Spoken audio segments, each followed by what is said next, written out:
Hello everyone, welcome to Study net.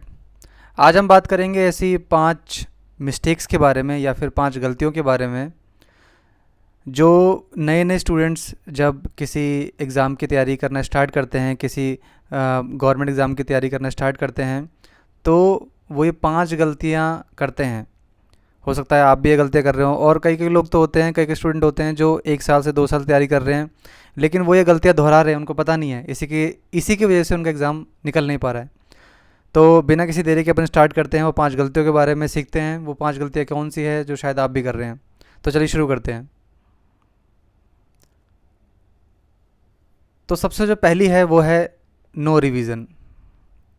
देखिए, अगर आप कोई भी किताब पढ़ रहे हैं, अगर आपने एक बार वो किताब पढ़ी, और मान लीजिए वो इंग्लिश की किताब है, ठीक है, और फिर आपने कोई दूसरी किताब पढ़ी, वो भी इंग्लिश की है, एक बार पढ़ लिया आपने, और चाहे आप ऐसी 100 किताबें पढ़ लें अलग अलग, और आपने एक बार पढ़ी है, तो उसका कोई भी वैल्यू नहीं है। आप क्या करते हैं कि किताबें पढ़ते रहते हैं, पढ़ते रहते हैं, पढ़ते रहते हैं, पढ़ते रहते हैं, पढ़ते रहते हैं, लेकिन जो आपने बैक में पढ़ा है वो आपको याद ही नहीं रहता है। इसलिए जब आप एग्ज़ाम में कभी देखते हैं, एग्ज़ाम में आप कभी जाते हैं, जब आप बैठते हैं एग्ज़ाम में, तो आपको चीज़ें याद नहीं आती। वो याद क्यों नहीं आती? क्योंकि आपने रिवीजन नहीं किया होता। आपको लगता है पढ़ना ही सब कुछ होता है, रिवीजन करना आपको याद ही नहीं रहता कि रिवीजन करना भी है। तो तो स्टूडेंट, रिवीजन करना बहुत इम्पोर्टेंट है। मैं कहूँगा पढ़ने से भी ज़्यादा इम्पोर्टेंट है रिवीजन करना। अगर आपने बेशक मान लीजिए मंडे टू फ्राइडे आपने पढ़ा, तो सैटरडे या फिर संडे आप रिवीजन कर सकते हैं, या फिर मंडे पढ़ा और फिर आपने मंडे पढ़ा, ट्यूसडे पढ़ा, ठीक है, वेडनेसडे पढ़ा, आप थर्सडे रिवीजन कर सकते हैं। तो रिवीजन बहुत इंपॉर्टेंट है, ध्यान रखिएगा। कोई फ़र्क नहीं पड़ता कि आप किताबें 100 पढ़ लें, अलग अलग किताबें 100 बार एक बार पढ़ें, लेकिन आपको जो एक किताब है वो आपको रिवाइज़ करनी है, बार बार बार बार आपको किताब पढ़नी है। तभी आपको जो एग्ज़ाम में वो रिकॉल होगा, याद रहेगा आपको। अदरवाइज़ आपको बिल्कुल भी याद नहीं रहेगा कि आप आपने क्या पढ़ा था। तो रिवीज़न एक बहुत इंपॉर्टेंट चीज़ है, आप ध्यान रखिएगा। तो ये थी पहली गलती है जो हर एक स्टूडेंट करता है, चाहे वो शुरू से तैयारी कर रहा हो या फिर उसको बहुत टाइम हो गया, उसको पता नहीं चलता। तो इसलिए अगर आप तैयारी कर रहे हैं या फिर तैयारी करने जा रहे हैं या फिर तैयारी कर रहे हैं, तो revision is the key to the success of your exam, of your job, you can say. तो रिवीजन करना बहुत ही इम्पोर्टेंट है। तो ये था पहली मिस्टेक जिसको आप कह सकते हैं। अब हम बढ़ते हैं दूसरी मिस्टेक्स की तरफ जो बहुत लोग करते हैं। दूसरा, प्रिपेयरिंग फॉर मल्टीपल एग्ज़ाम्स। इसका क्या मतलब है? जब हम शुरुआत में एग्ज़ाम की तैयारी करने बैठते हैं, अपन एसएससी की भी तैयारी करने लगते हैं, आईबीपीएस की भी तैयारी करने लगते हैं, ठीक है, बाकी रेलवे, ठीक है, और आईबी, और ऐसे बहुत सारे एग्ज़ाम हैं जो हम तैयारी करने लगते हैं। लेकिन हम कभी कंपेयर नहीं करते जो इनका एग्ज़ाम पैटर्न है, जो इनका सिलेबस है, वो हम कभी भी कंपेयर नहीं करते कि इसका एसएससी का क्या है, आईबीपीएस का क्या है, रेलवे का क्या है, आईबी के क्या है, फिर वही अदर एग्ज़ाम है उसका है क्या। हम सोचते हैं, तैयारी करना स्टार्ट करते हैं और करते रहते हैं, करते रहते हैं, करते रहते हैं, बिना ये देखे कि हम क्या पढ़ रहे हैं और क्या नहीं पढ़ रहे हैं। अगर आपने तैयारी करना स्टार्ट किया है तो किसी एक चीज़ पे आप स्टिक कर जाओ, चाहे एसएससी पे, चाहे बैंक पे, या फिर कोई अदर एग्ज़ाम पे। बस उसका एक आप ये ध्यान रखिएगा, अगर 80% सिलेबस मैच कर रहा है किसी दो अलग अलग एग्ज़ाम का, तो आप दोनों की तैयारी कर लीजिए। अदरवाइज़ इससे कम उसका सिलेबस मैच कर रहा है तो आप सिर्फ एक की तैयारी कीजिए। अदरवाइज़ ना आप यहाँ के रहेंगे, ना आप यहाँ के रहेंगे। धोबी का कुत्ता ना घर का ना घाट का। तो आप ध्यान रखिए, जब भी तैयारी कर रहे हैं आप किसी एक चीज़ को आप सेलेक्ट कर लीजिए। 1 साल 2 साल जम के एसएससी की तैयारी करनी है, जम के मैथ पढ़ना है, इंग्लिश पढ़ना है, रीजनिंग पढ़ना है और जीके पढ़ना है। इन चारों पे अपनी कमांड बनानी है, और ख़ासकर मैथ पे और इंग्लिश पे अपनी बिल्कुल कमांड बना देनी है। तो ये आप ध्यान रखिए, आप मल्टीपल एग्ज़ाम्स की तैयारी मत कीजिए एक साथ, वरना आप कंफ्यूज हो जाएंगे, आपको खुद नहीं पता चलेगा आप कैसे आप प्लानिंग करेंगे, कैसे आप उसको एग्जीक्यूट करेंगे, कितना पढ़ाई करेंगे, आपको बहुत सारा हो जाएगा आपको पढ़ने के लिए। तो ऐसा नहीं है कोई, आप क्या करते हैं, फॉर्म आया भर दिया, फॉर्म आया भर दिया, फॉर्म आया भर दिया, फॉर्म आया भर दिया, जैसे ही फॉर्म निकलता सब भरने लग जाते हैं। आप पहली बात तो फॉर्म ही भरना बंद कीजिए। अगर कोई मान लीजिए आप एसएससी की तैयारी कर रहे हैं और कोई बैंक के फॉर्म आता है, भरना भरना ही नहीं है आपको। आप भरेंगे तो आप उसकी तैयारी करने लग जाएंगे। तो आपको सिर्फ एसएससी की तैयारी करनी है। मान लीजिए एग्जांपल दे रहा हूँ, एसएससी या फिर बैंक जो भी तैयारी करनी है आपको, सिर्फ एक की तैयारी कीजिए, मल्टीपल एग्ज़ाम्स की तैयारी मत कीजिए। तो ये थी दूसरी गलती जो स्टूडेंट्स करते हैं, बहुत से एग्ज़ाम की तैयारी करते हैं, रिवीजन नहीं करते हैं टाइम पे। तो ये दो बहुत इंपॉर्टेंट चीज़ है, एक तो आपको रिवीजन करनी है और आपको एक साथ बहुत सारे एग्ज़ाम्स की तैयारी नहीं करनी है। तीसरे पे बढ़ते हैं, स्टडी मटेरियल। स्टूडेंट्स को स्टडी मटेरियल इकट्ठा करना बहुत पसंद है। टेलीग्राम पे जाएंगे, सब कुछ डाउनलोड कर लेंगे, सब कुछ डाउनलोड कर लेंगे। पढ़ना हो या ना पढ़ना हो वो अलग बात है, लेकिन मटेरियल होना चाहिए, है ना। तो ऐसा बिल्कुल भी नहीं होना चाहिए दोस्तों। अगर आप पढ़ाई कर रहे हैं, फॉर एग्जांपल मैं एग्जांपल देता हूँ, फॉर एग्जांपल इंग्लिश है, आपने एक बुक सेलेक्ट कर ली, ठीक है, आपने नोट्स बना लिए, बस काफ़ी है। एक बुक है, एक नोट्स है, और रिवीजन का, और इसी को आप रिवाइज करते रहिए। और आपको मॉक टेस्ट लगाना है तो कोई दूसरा मॉक टेस्ट लगा सकते हैं आप इसके लिए। इसके अलावा आपके पास कोई तीसरी चीज़ नहीं होनी चाहिए। क्या होता है कि मार्केट में कोई नई नई किताब आती है, ठीक है, ख़रीदने चले जाते हैं आप उसको, ख़रीद के बुक सेल्फ में रख लेते हैं, ठीक है।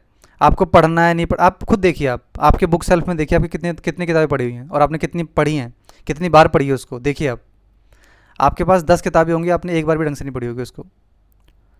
तो ये बहुत इंपॉर्टेंट है कि आपके पास सिर्फ एक किताब, मार्केट में जाके देख लीजिए आप, अगर आपको कोई किताब पसंद है आप सर्च कर लीजिए अच्छे से, यूट्यूब पे देख लीजिए, उसका रिव्यू देख लीजिए, उसके कैसे, उसमें क्या क्या दिया गया है वो देख लीजिए। लेकिन सब कुछ आपको अपने पास रखने की बिल्कुल भी ज़रूरत नहीं है, ठीक है। आपको सिर्फ एक ही किताब, आपके पास एक ही किताब आपके पास होनी चाहिए और एक नोट्स आपके पास होना चाहिए। उसी को बार बार रिवीजन कीजिए। टेलीग्राम पे जाएंगे, गूगल पे जाएंगे, ये भी डाउनलोड कर लेंगे, वो भी डाउनलोड कर लेंगे, पीडीएफ रख लेंगे बहुत सारी। तो ये प्रेशर मत पालिए अपने मन में कि मैं अगर इसको नहीं रखूँगा तो मुझसे कुछ मिस हो जाएगा। कुछ भी मिस नहीं होगा। लोग फालतू का हवा बनाते हैं कि ये भी रख लो, वो भी रख लो। कुछ भी आपको रखने की ज़रूरत नहीं है। बस आप मार्केट में देखिए, आपको जो किताब पसंद आती है वो रख लीजिए, नोट्स पसंद आते हैं वो रख लीजिए। और अगर कोई आपको टीचर पसंद है तो बस उसकी उसकी आप यूट्यूब पे वीडियोस देख लीजिए, बात ख़त्म। सब कुछ आपको रखने की ज़रूरत नहीं है। तो ये थी तीसरी चीज़, स्टडी मटेरियल। सब कुछ मत रख लिए, मत रखिए। एक स्टडी मटेरियल रखिए, उसको रिवाइज़ कीजिए बार बार, आपका एग्ज़ाम ज़रूर निकलेगा। अब बढ़ते हैं चौथे मिस्टेक्स की तरफ, जो कि बहुत ही इम्पोर्टेंट है। I have time. ये तो हम सब जानते हैं, समय का कोई भरोसा नहीं है ना। समय का कोई भरोसा नहीं है, कब किसके पास है पता नहीं। क्या होता है कि मान लीजिए अभी आपकी उम्र 21 साल है, ठीक है, मान लीजिए 21 साल है या फिर 22 साल है या फिर 25 साल है, ठीक है। 25 साल तो ज़्यादा हो गया, ठीक है। मान लीजिए आपकी उम्र अभी 21 साल की है। आपको लगेगा अभी तो 25 साल का होने में 4 साल है, आराम से तैयारी करूँगा, आराम से पढ़ूंगा, कोई दिक्कत नहीं आएगी, ठीक है, आराम से कर लूँगा। अभी तो 1 साल है, अभी तो 7 महीने एग्ज़ाम में आने के लिए, अभी तो 8 महीने, अभी तो 1 साल है। तो मैं आपको बता रहा हूँ, अपने एक्सपीरियंस से बता रहा हूँ, समय बहुत जल्दी निकल जाता है। Time flies. तो इस बात का बिल्कुल भी, आप इस भरोसे में बिल्कुल मत रहना कि समय बहुत सारा आपके पास, टाइम बिल्कुल भी नहीं है आपके पास। एक एक मिनट, एक एक घंटा बहुत इम्पॉर्टेंट है आपके लिए, ध्यान रखिएगा। एक एक दिन आपके लिए बहुत इम्पॉर्टेंट है, एक एक पल आपके लिए बहुत इम्पॉर्टेंट है। तो समय को बिल्कुल भी वेस्ट नहीं करना आपको।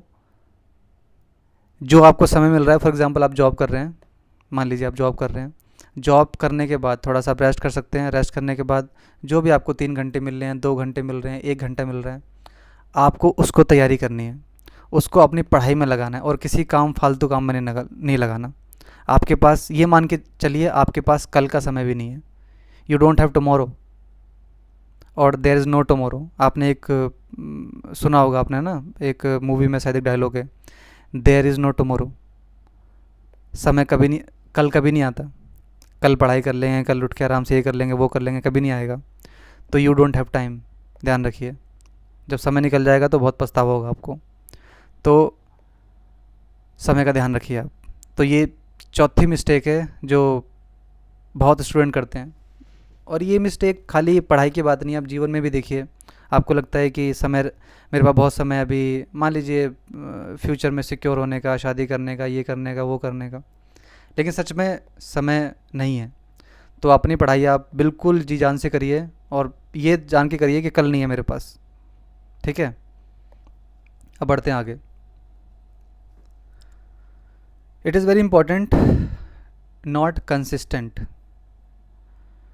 देखिए, आज आपने 5 घंटे पढ़ लिए, कल आपने 0 घंटे पढ़े, फिर उसके बाद आपने 10 घंटे पढ़ लिए, फिर आपने 2 घंटे पढ़े, फिर आपने फिर से 0 घंटे पढ़े, फिर आपने पढ़ाई नहीं करी, फिर आपने पढ़ाई नहीं करी, फिर आपने पढ़ाई नहीं करी, फिर दोबारा से 4-5 घंटे पढ़ लिए। तो ये जो इनकन्सिस्टेंसी है ये आपको ले डूबेगी। ऐसे एग्ज़ाम कभी नहीं निकलेगा आपका। इससे क्या नुकसान होगा आपका? पहली बात तो आप भूलते जाएंगे जो आप पढ़ रहे हैं। आपने यहाँ पढ़ा, फिर यहाँ छोड़ दिया, फिर 3 दिन पढ़ाई नहीं करी, तो आप बिल्कुल भूल जाएंगे। एग्ज़ाम में जब बैठेंगे तो आपको याद ही नहीं आएगा। तो जब आप तैयारी करने बैठ रहे हैं, देखिए हो सकता है कि आज आपका, किसी दिन आपका पढ़ने का मन ना करे, दैट इज़ फाइन।